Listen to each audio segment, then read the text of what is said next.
Hello and welcome dear student, you are now watching Pathsala 247 Bangla YouTube channel. আজকের এই ভিডিওতে আমরা প্রথম পার্বিক মূল্যায়ন 2024 ক্লাস 7 অর্থাৎ সপ্তম শ্রেণীর বাংলা বিষয়ে সিলেবাস ও নাম্বার বিভাজন নিয়ে আলোচনা করব এবং এর সঙ্গে সঙ্গে মধ্যশিক্ষা পর্ষদ প্রদত্ত নমুনা প্রশ্নপত্রের পূর্ণাঙ্গ সমাধান করে দেব। এই প্রশ্নপত্র থেকে তোমরা আশা করি পরীক্ষাতে নিজেদের প্রশ্নপত্রেও কিছু প্রশ্ন কমন পাবে, অর্থাৎ এটি হলো তোমাদের প্র্যাকটিস সেট নাম্বার 1। এর পরবর্তীতে আমরা তোমাদের জন্য আরও প্র্যাকটিস সেট নিয়ে আসবো বাংলা বিষয়ের জন্য। ইতিমধ্যে আমরা আমাদের চ্যানেলে ক্লাস 7-এর বেশ কিছু সাজেশান ভিডিও আপলোড করেছিলাম। সেই ভিডিওগুলি যদি না দেখে থাকো, ক্লাস 7-এর প্লেলিস্টের লিঙ্ক আমি ভিডিও ডেসক্রিপশানে দিয়ে রাখবো, অবশ্যই ভিডিওটি দেখে নিও। আর যারা নতুন এসছো পাঠশালা 247 পরিবারে, অবশ্যই চ্যানেলটি সাবস্ক্রাইব করে নিও। চলো আজকের ভিডিও শুরু করা যাক। সিলেবাস দেখে নাও তোমরা। ক্লাস 7-এর প্রথম ইউনিট টেস্টের সিলেবাস। গল্প থেকে তোমাদেরকে পড়তে হবে কোন কোন অধ্যায়গুলি। পাগলা গণেশ পড়তে হচ্ছে, 21-এর তাৎপর্য পড়তে হচ্ছে, আত্মকথা, খোকনের প্রথম ছবি, কুতুব মিনারের কথা। কবিতা থেকে তোমাদের কোন কোন অধ্যায়গুলো পড়তে হচ্ছে দেখে নাও। ছন্দে শুধু কান রাখো, বঙ্গভূমির প্রতি, মাতৃভাষা, 21-এর কবিতা, আঁকা লেখা। পরবর্তী দেখো, ভাষা চর্চা থেকে তোমাদেরকে পড়তে হচ্ছে বাংলা ভাষার শব্দ, সহায়ক পাঠ অর্থাৎ মাকু থেকে তোমাদের পড়তে হবে প্রথম এবং দ্বিতীয় অধ্যায়। এবার আমরা চলে আসি নাম্বার বিভাজনে। গদ্য থেকে তোমাদেরকে মোট 4 নাম্বারের প্রশ্ন লিখতে হবে। তার মধ্যে একটি প্রশ্ন থাকবে এমসিকিউ, একটি প্রশ্ন থাকবে এসএকিউ এবং একটি প্রশ্ন থাকবে 2 নাম্বারের। পদ্য থেকে একই রকম টাইপসের প্রশ্ন থাকবে, একটি প্রশ্ন এমসিকিউ, একটি প্রশ্ন এসএকিউ এবং একটি প্রশ্ন 2 নাম্বারের। এবং ব্যাকরণ থেকে তোমাদের দুটো প্রশ্ন থাকবে এমসিকিউ এবং 3 নাম্বারের তিনটে প্রশ্ন থাকবে 1 নাম্বারের, অর্থাৎ ব্যাকরণ থেকে তোমাদেরকে 5 নাম্বারের প্রশ্ন লিখতে হবে।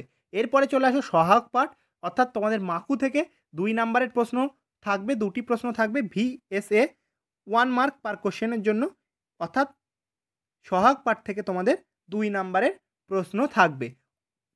টোটাল তোমাদের 15 নাম্বারের পরীক্ষা হবে। এই হলো তার নাম্বার বিভাজন। চলো আমরা একটি নমুনা প্রশ্নপত্র সমাধান করে ফেলি পূর্ণাঙ্গ, যেটা থেকে তোমাদের পরীক্ষায় প্রায় প্রত্যেকটি প্রশ্ন কমন আসার সম্ভাবনা।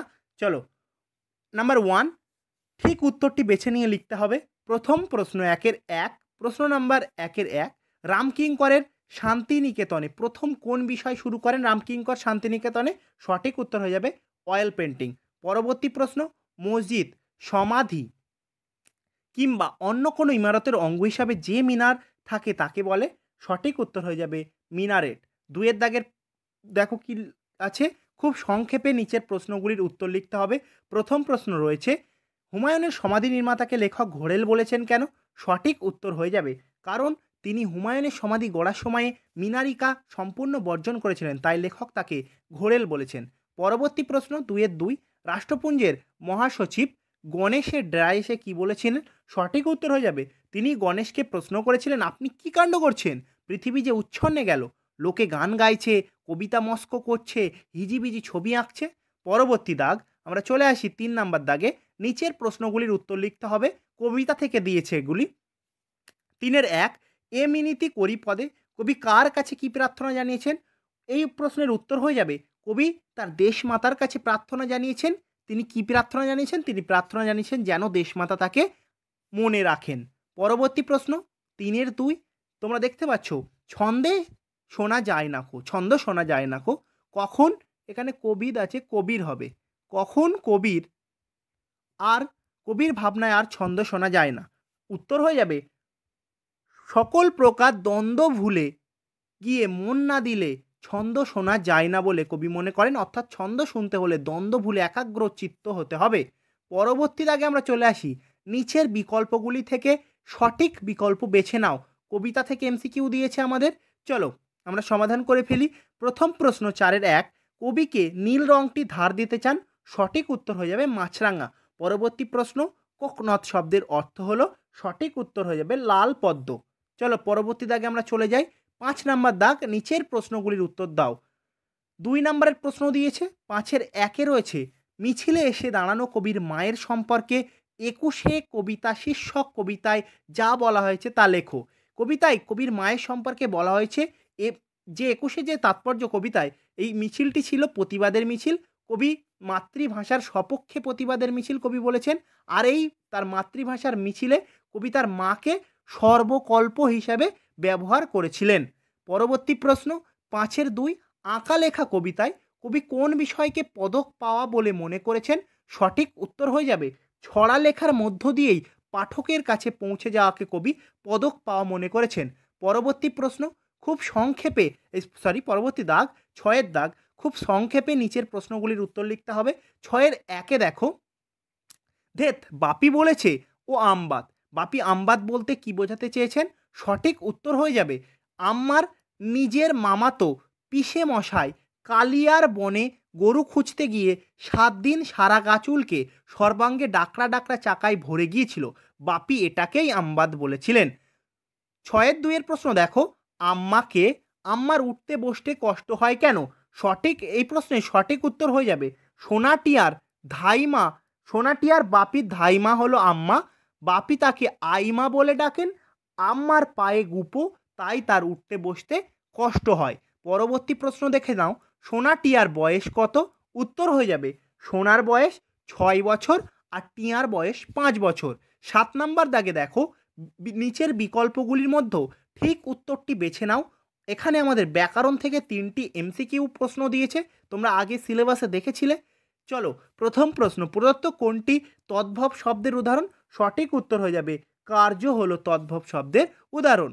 7-2 যে সমস্ত শব্দ সংস্কৃত ভাষা থেকে অপরিবর্তিত আকারে বাংলা ভাষায় গৃহীত হয়েছে তাকে বলা হয় বা তাদেরকে বলা হয় তৎসম শব্দ। পরবর্তী প্রশ্ন, চা, চিনি, লুচি এই শব্দগুলি কোন ভাষা থেকে এসেছে? সঠিক উত্তর হয়ে যাবে চীনা ভাষা থেকে এসেছে। 8 নাম্বার দাগে আমরা চলে আসি। 8 নাম্বার দাগের 1-এর প্রশ্ন রয়েছে, দেখো 8-এর 1-এর প্রশ্ন রয়েছে, অর্ধ তৎসম শব্দ কাকে বলে? উদাহরণ দাও। এই প্রশ্নের সঠিক উত্তর হয়ে যাবে যে সমস্ত তৎসম শব্দ বাংলা ভাষায় অবিকৃতভাবে গৃহীত হওয়ার পরেও উচ্চারণ বিকৃতির কারণে রূপ বদলেছে সেই শব্দগুলি অর্ধ তৎসম বা ভগ্ন তৎসম শব্দ নামে পরিচিত। তোমরা মনে রাখবে যার নাম অর্ধ তৎসম শব্দ তারই নাম ভগ্ন তৎসম শব্দ। পরীক্ষায় যদি ভগ্ন তৎসম দিয়ে প্রশ্ন আসে উত্তর কিন্তু একই হবে। উদাহরণ হবে কৃষ্ণ থেকে ক্রেষ্ট থেকে কৃষ্ণ, রাত্রির থেকে রাত্রি। পরবর্তী প্রশ্ন 8-2 দেখো, মিশ্র বা সংকর শব্দ কাকে বলে? উদাহরণ দাও। সঠিক উত্তর হয়ে যাবে তৎসম, তদ্ভব, দেশি বা বিদেশি শব্দের মধ্যে যে কোনো শ্রেণীর শব্দের সঙ্গে অপর শ্রেণীর শব্দ বা প্রত্যয় ইত্যাদির যোগে তৈরি যে সকল নতুন শব্দ তাকেই বলা হয় বা তাদেরকেই বলা হয় সংকর শব্দ বা মিশ্র শব্দ। যেমন বাড়িওয়ালা, বাড়িযুক্তওয়ালা, বাড়িওয়ালা, হেড মিস্ত্রি। এই ছিল আজকের তোমাদের নমুনা প্রশ্নপত্রের পূর্ণাঙ্গ সমাধান। পরবর্তী ভিডিওতে আমরা আরও তোমাদের জন্য এমনই নমুনা প্রশ্নপত্র নিয়ে আসবো একেবারে সমাধান সহ। এই নমুনা প্রশ্নপত্র থেকেই তোমরা পরীক্ষাতে 100% প্রশ্ন কমন পেয়ে যাবে। যদি ভিডিও ভালো লেগে থাকে চ্যানেলটি অতি অবশ্যই সাবস্ক্রাইব করে নিও আর ভিডিওতে একটি লাইক করে দিও। দেখা হচ্ছে পরবর্তীতে এমনই গুরুত্বপূর্ণ ভিডিওর সঙ্গে। আর হ্যাঁ, তোমাদের জন্য নিয়মিত পাঠশালা 247 কাজ করে চলেছে, তাই তোমরা অবশ্যই পাঠশালা 247-এর পূর্বে দেয়া ভিডিওগুলি দেখে নাও। অবশ্যই অন্যান্য সাবজেক্টও খুব ভালো রেজাল্ট তোমরা করতে সক্ষম হবে। ধন্যবাদ।